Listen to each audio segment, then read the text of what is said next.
Terima kasih Anda masih bersama kami. Bagi Anda yang baru bergabung, berikut kami sajikan kembali 3 berita utama hari ini.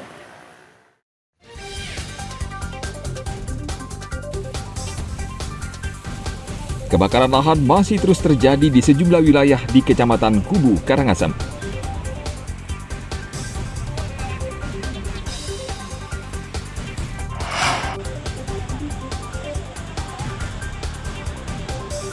Akibat konflik Timur Tengah, 3 pekerja migran asal Bali di Lebanon dipulangkan.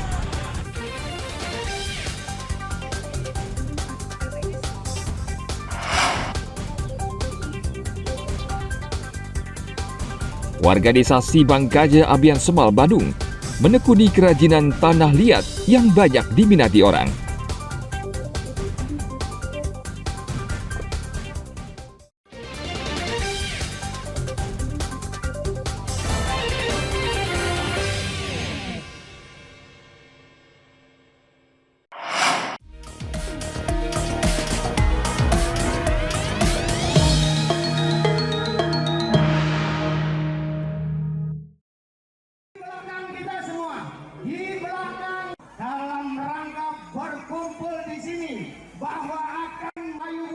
Selama masa kampanye Pilkada serentak, masyarakat di Kabupaten Tabanan dicekoki berbagai janji manis dari para calon bupati. Pasangan nomor urut 1 Inyoman Mulyadi dan Nyoman Ardika dan pasangan nomor urut 2 Komang Gede Sanjaya bersama Made Dirga saling berlomba menawarkan janji agar bisa terpilih menjadi bupati dan wakil bupati Tabanan. Pasangan nomor urut 1 misalnya di Banjarpanti dan Banjar Delot Puri Kediri. Pasangan ini berjanji akan menyejahterakan petani, memberikan pendidikan gratis hingga memperjuangkan UMKM lokal. Jadi masing-masing wilayah itu adatnya berbeda. Itu yang akan kita bangun secara terprogram, sehingga kita memberikan apresiasi kepada adat dan subak. Di Bali, di Tabanan itu kan subak ada sekitar 418 subak, subak basah maupun subak kering. Kita akan fokus kepada pertanian, baik pertanian basah, pertanian kering. Ini yang harus menjadi basic kita ke depan. Kalau pertanian sudah mapan, petani sudah maju, hasilnya bermanfaat untuk membangun adat, membangun pura sebagainya, itu pasti bisa. Sementara pasangan nomor urut 2 Komang Gede Sanjaya bersama Made Dirga jika terpilih akan melanjutkan kembali program membangun infrastruktur. Terpilih Sanjaya Dirga ini, apa yang kami lakukan? Sudah barang tentu yang kami lakukan adalah mensejahterakan masyarakat Tabanan. Nah, bagaimana cara mensejahterakan masyarakat Tabanan? Karena ada komponen yang mendukung, itulah kami juga bantu dukung programnya. Gede Sanjaya juga berjanji akan menyejahterakan kaum seniman karena mereka banyak mendukungnya untuk meneruskan program yang pernah dilaksanakan saat menjadi Bupati Tabanan dan Wakil Bupati Tabanan. Tim Liputan melaporkan dari Kabupaten Tabanan.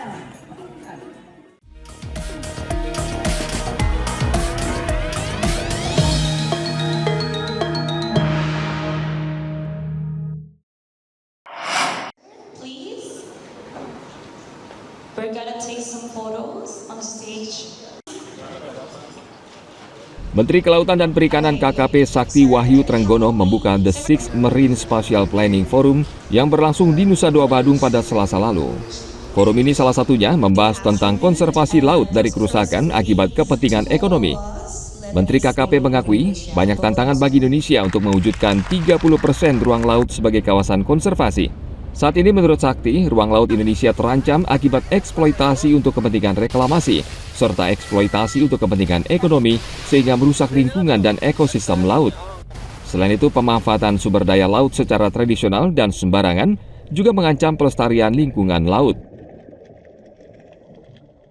Saya bilang 30% ruang laut Indonesia itu kita harus bisa jadikan sebagai ruang konservasi. Tantangannya berat sekali. Reklamasi untuk kepentingan ekonomi, reklamasi untuk kepentingan semua ekonomi, seperti kayak misalnya properti, kemudian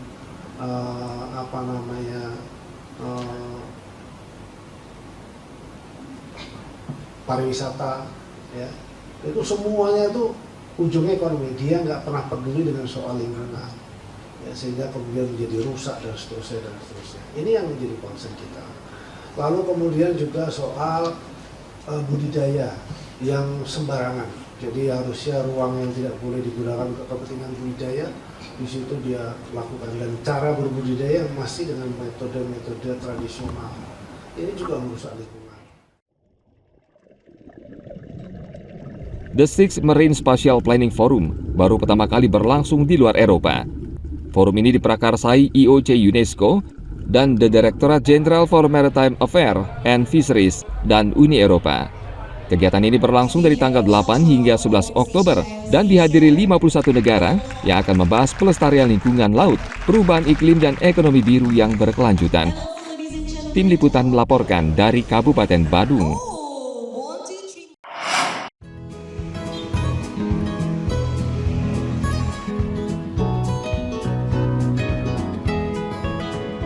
Usaha penjualan barang antik kini mulai bergairah seiring pulihnya dunia pariwisata Bali. Barang antik diminati berbagai kalangan, termasuk wisatawan asing yang datang ke Bali. Selain bentuknya yang unik, barang antik juga diburu untuk dijadikan koleksi. Usaha penjualan barang antik antara lain dijalani Made Aryase di wilayah Kerobokan, Badung. Di tempat usahanya, Aryase menjual aneka jenis barang antik yang berasal dari berbagai wilayah Bali.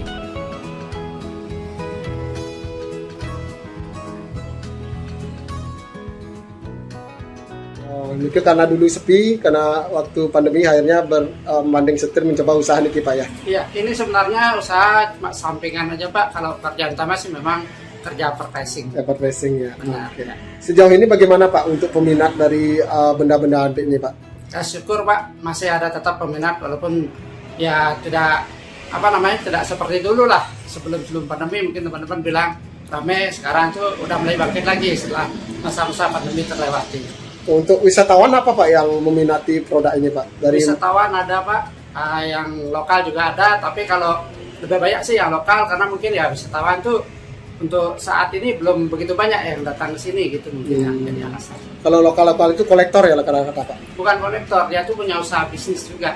Oh, Dia bisnis. bikin warung-warung kayak warung-warung anak muda, warung-warung gaul seperti saat ini tuh Pak, dipakai jangan. Kayak kopi shop ya gitu ya Pak ya? Benar. Harga jual barang antik tidak dapat ditentukan dengan pasti karena tergantung ukuran, keunikan, serta usianya.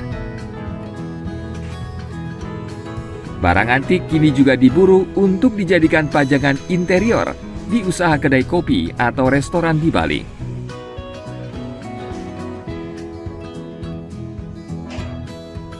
Agung Gede Agung melaporkan dari Badung.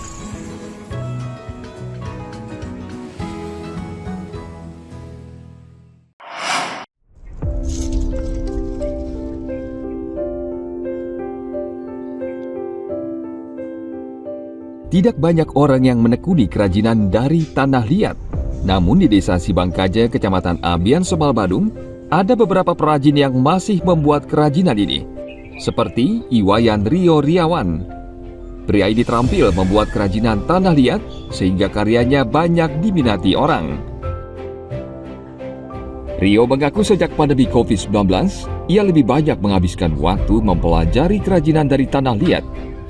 Bagi Rio, tanah liat menjadi inspirasi untuk membuat sebuah karya seni. Jadi pikiran saya saat pandemi semua lari ke tanah. Kita di stop di bidang pariwisata dan segala macamnya di Bali. Akhirnya semua kembali ke tanah dan berladang. Dengan seni pun saya terinspirasi dari itu. Tanah adalah satu pijakan kehidupan manusia gitu. Ya, saya kira diminati oleh pecinta seni dari Nusantara bahkan sampai luar Indonesia. Rio membuat berbagai wajah dengan berbagai karakter serta ekspresi yang terkesan hidup. Banyak pengusaha hotel, villa, dan penginapan yang tertarik untuk membeli kerajinan tanah liat ini, biasanya untuk mempercantik ruang atau lobi hotel. Anak Agung Gede Agung melaporkan dari Kabupaten Badung.